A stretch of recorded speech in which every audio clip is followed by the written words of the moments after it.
역대하서 16장 1절에서 14절 말씀입니다. 네, 우리 찾으신 줄 믿고 한 목소리로 봉독하시겠습니다. 시작.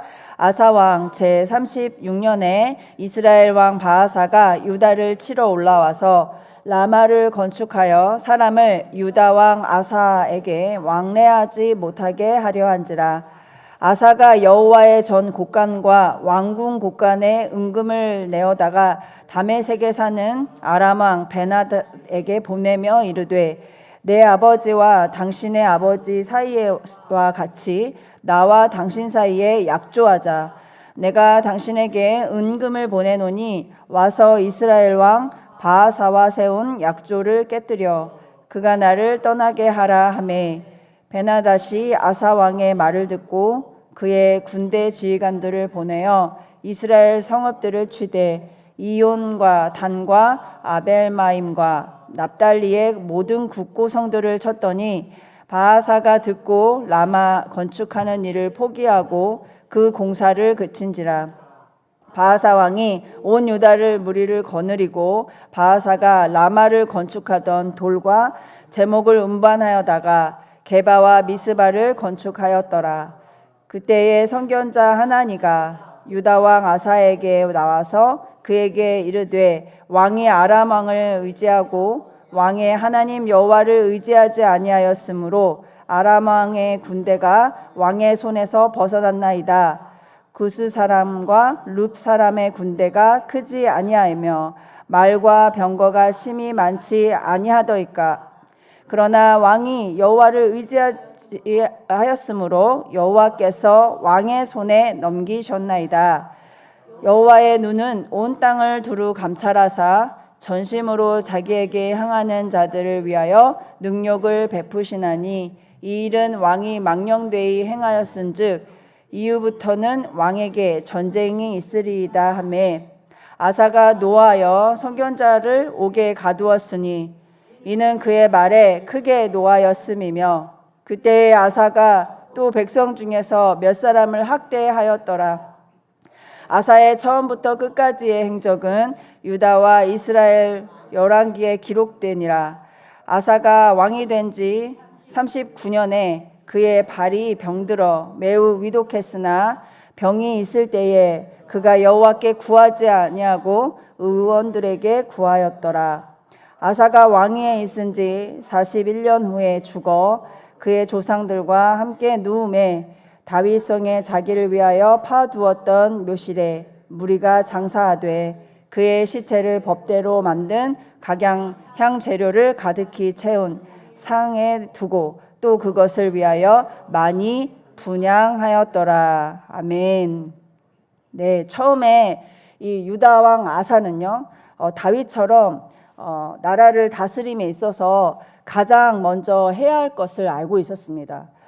그래서 이 아사 왕은 바른 신앙을 세우고 온전한 예배를 드리는 일에 최우선으로 힘쓰는 것이었습니다. 이것을 그는 알고 있어서 그것을 실천하고 행했습니다. 모든 우상들을 싹 제거해 버렸고요. 그리고 백성들이 오직 하나님을 찾게 하도록 하는 그러한 종교 개혁을 그는 이루었습니다. 그래서 하나님은 나라의 평안을 그에게 되찾아 주십니다. 그리고 아사에게 하나님께서 다시 말씀하십니다. 너는 마음을 강하게 먹고 계속해서 이 개혁을 이어가라고 명령하셨습니다. 그래서 이번엔 모든 백성들을 모았고 여호와 하나님만을 찾기로 맹세하는 언약식으로 이 하나님과의 언약을 다시 갱신합니다. 이것이 이제 어제까지의 그런 내용인데 이 언약의 갱신은 이 이스라엘 백성에게 매우 중요한 일이었습니다. 왜냐하면 이 언약의 갱신으로 인해서 하나님은 이전처럼 백성들의 그 신앙의 문제, 그리고 나라의 정치의 문제, 그리고 나라의 경제의 문제가 없이 나라가 온전히 평안하게 세워져 가는 것이 나타났기 때문입니다. 그러나 이렇게 충성하고 순종했던 이 아사 왕이 오늘 본문에서는 안타깝게도 신앙이 흔들리고 있습니다. 그리고 나라와 백성들이 전쟁으로 다시 고통에 빠지게 됩니다. 이러한 결과의 원인은 무엇일까? 우리가 오늘 본문을 통해서 좀 살펴보고 우리 묵상하기를 소망하는데요.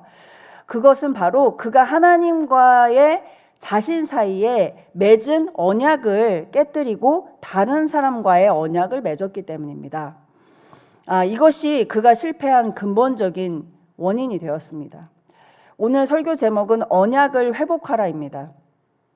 오늘 말씀을 통해서 저와 여러분이 다시 주님과 맺은 언약이 회복되기를 소망합니다. 흔들리고 불안정했던 내 삶에 평안이 임하고 다시 우리에게 주어진 이 사명에 온전히 달려갈 수 있게 되기를 예수님의 이름으로 축복합니다. 우리가 먼저 1절을 보겠습니다. 1절을 같이 읽겠습니다. 시작.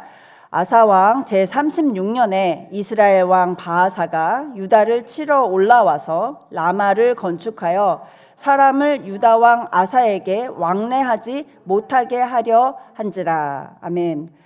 라마는 베냐민 지파의 기업입니다. 예루살렘 북쪽에 위치해 있고요. 이 바하사는 이 북이스라엘 백성들이 탈북해서 이렇게 남유다로 나가는 것을 막기 위해서 이 유다 북쪽에 위치한 이 라마를 요새화해서 강화하려고 했고 유다를 정복하려는 꾀를 세운 것입니다. 이 북이스라엘의 이 전략이죠. 그런데 여기서 아사 왕의 인생길에 이 결정적인 실수를 하게 됩니다. 이것을 제대로 주님 안에서 방어하면 좋았는데 바로 다른 나라와 조약을 맺은 겁니다. 이 구약의 말씀을 보면 여러 왕들이 이 조약을 맺게 돼서 이 실수를 하게 되는데 여기서도 이제 아사 왕은 그 실수를 하게 됩니다. 2, 3절을 이어서 읽겠습니다. 시작.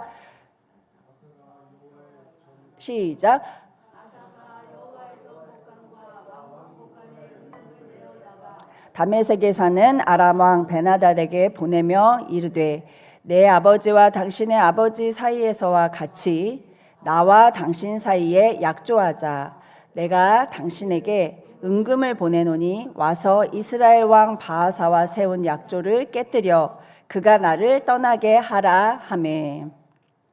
아사가 아람 왕 베나닷에게 하나님 성전에 있는 은금을 주면서 이 북이스라엘 바하사 왕과 약조를 깨고 나랑 조약을 맺자 이렇게 청합니다. 그리고 북이스라엘 바하사 왕을 내쫓아줘라 라고 요청을 합니다. 그러니까 4절에서 이 4절을 띄워주세요. 4절에서 베나닷이 이 말을 듣고 북이스라엘 왕을 쳐줬고 대신 쳐주게 되었고 북이스라엘 바하사 왕은 남유다를 향한 이 공격을 멈추게 된 겁니다.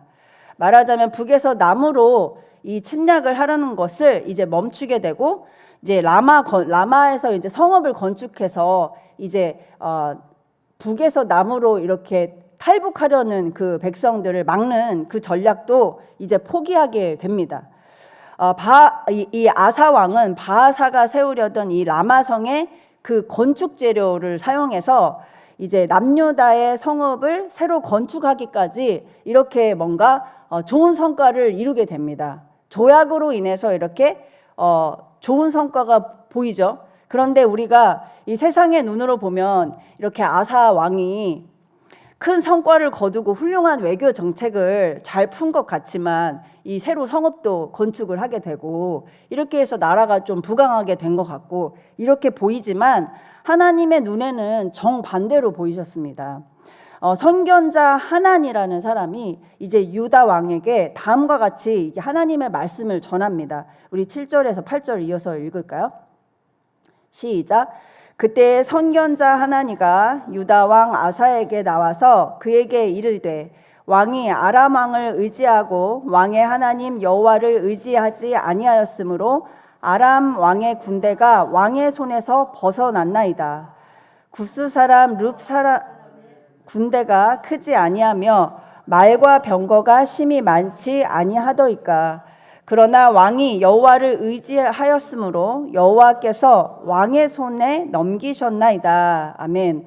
이 하나니가 아람 왕의 군대가 왕의 손에서 벗어났나이다 이렇게 이야기하죠. 이 구약에서 손이라고 많이 나오는데요. 이 손은 이 하나님의 힘이나 권세를 의미합니다. 이 아람을 다스리고 정복하던 이 아사 왕의 영적 권세와 이 통치권이 이제 그에게서 사라졌다는 겁니다.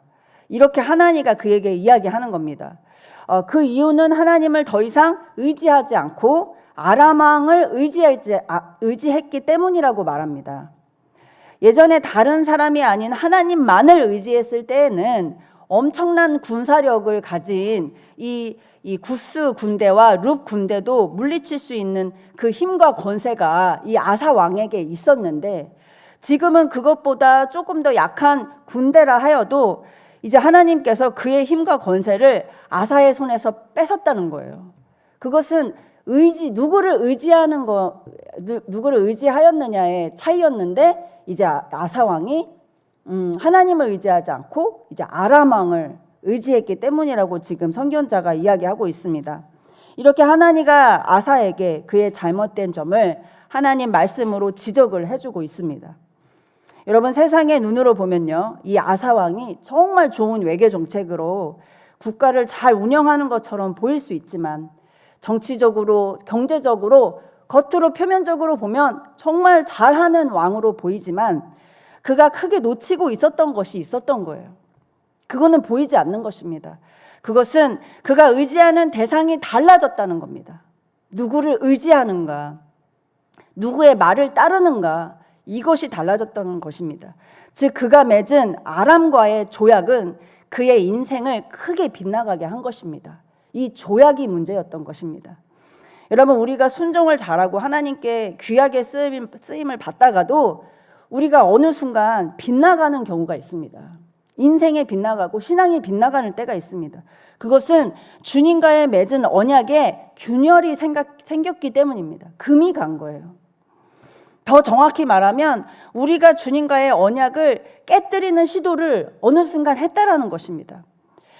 우리는 어떤 방법으로 하나님과의 그 언약을 깨뜨렸습니까?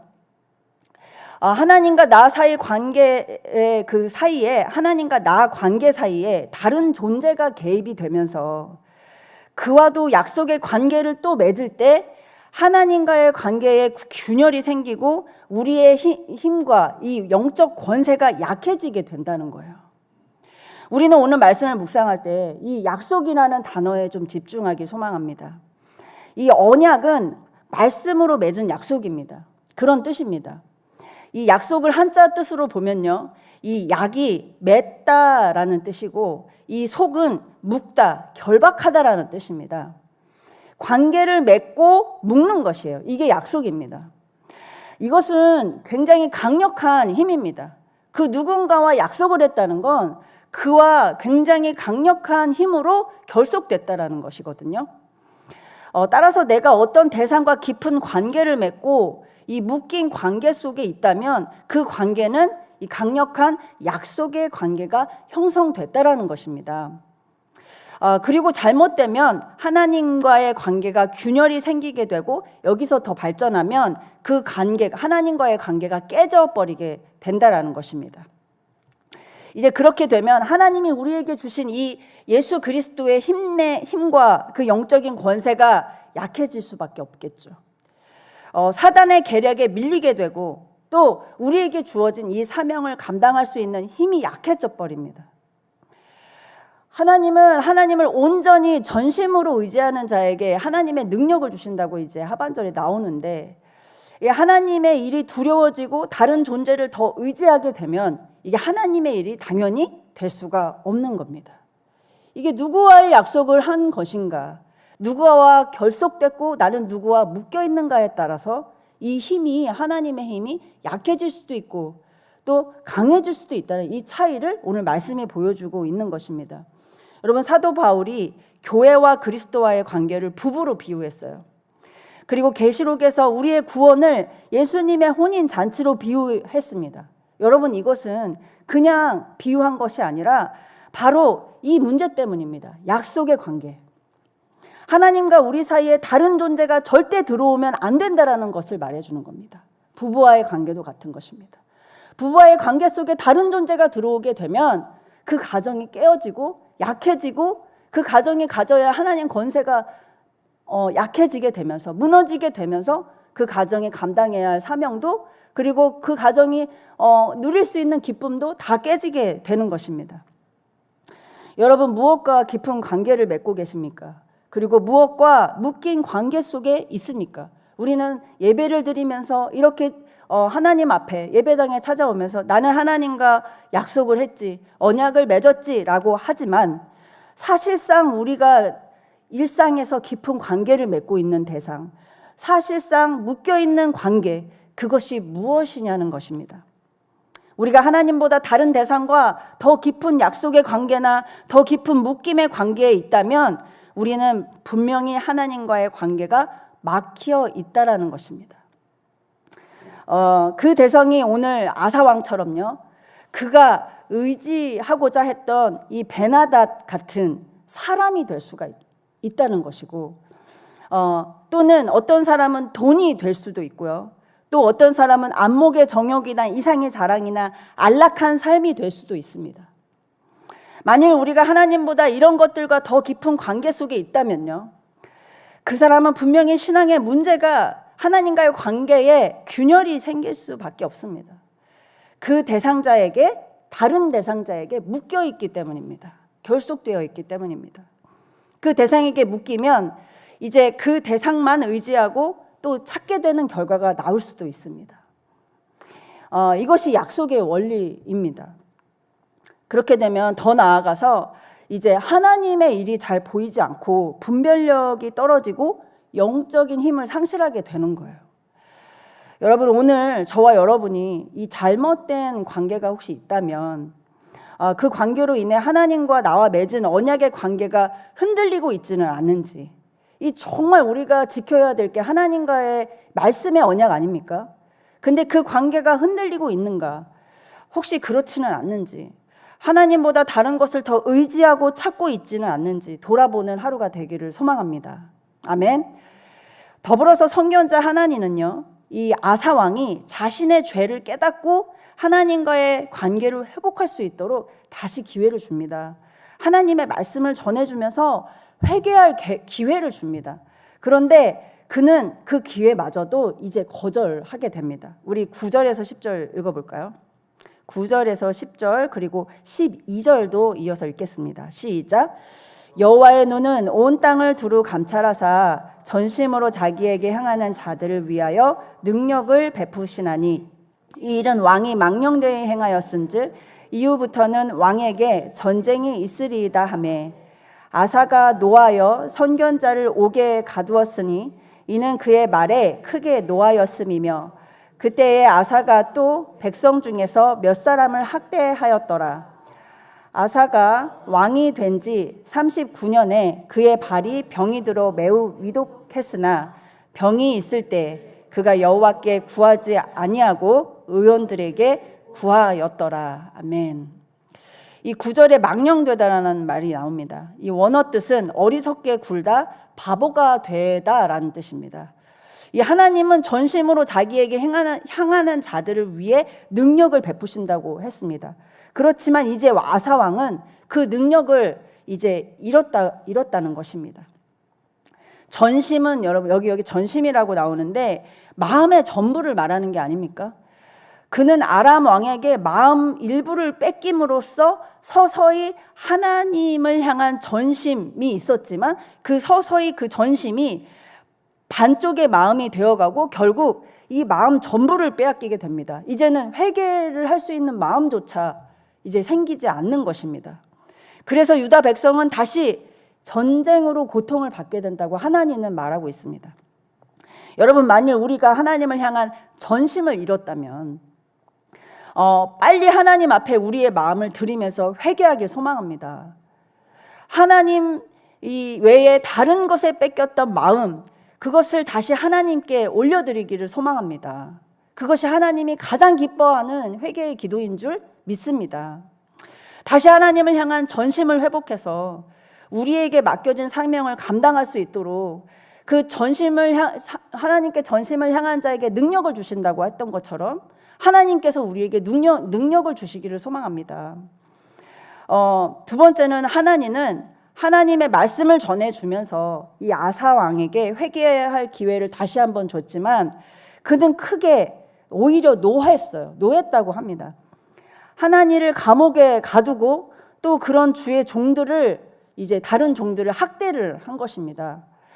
그의 이제 그 마음의 변화가 너무 극심하게 일어나는 거죠. 어제까지만 해도 그가 굉장히 하나님 앞에 하나님이 기뻐하실 만한 종교의 개혁을 일으키고 또 나라와 민족을 위해서 그가 여러 가지 변화의 이 역사를 일으킨 그런 왕인데 이제 오늘은 너무나도 극적으로 이제 그의 마음이 변화된 것을 볼 수가 있습니다. 영적 분별력을 상실했고 분노하고 주의 종을 알아보지도 못하고 학대를 하게 됩니다. 그래서 하나님은 그의 왕의 말년에 2년을 남겨두시고 마지막으로 기회를 주십니다. 질병을 통해서 회개할 기회를 주셨지만 그는 하나님께 이 낫기를 구하지 않고 의원들만 구했다 이렇게 나옵니다. 결국 그가 이 모든 분별력과 믿음을 상실한 이유는요, 하나님 아닌 다른 존재와 묶임의 관계를 맺었기 때문입니다. 사명 앞에 머뭇거리고 두려워하는 이유는 우리가 그렇게 매번 그렇게 삶에 그 신앙에 기복이 있는 이유는 우리가 맺고 있는 인간관계나 내가 좋아하는 세상과의 관계가 하나님보다 더 깊고 강하게 묶여있기 때문입니다. 우리 삶이 새롭게 변화되고 주어진 사명을 감당하기 위해서는 반드시 이 잘못된 관계를 끊어야 하는 줄 믿습니다. 하나님과 언약의 관계로 더 강하게 묶여야 하는 줄을 믿습니다. 우리가 회개로 하나님 앞에 나아가야 합니다. 그리고 이 세상적 묶임이 풀어지고 주님과의 맺은 언약이 온전히 회복되어서 우리에게 하나님이 맡겨주신 이 사명과 이 영혼들 온전히 감당하게 되기를 예수님의 이름으로 축복합니다.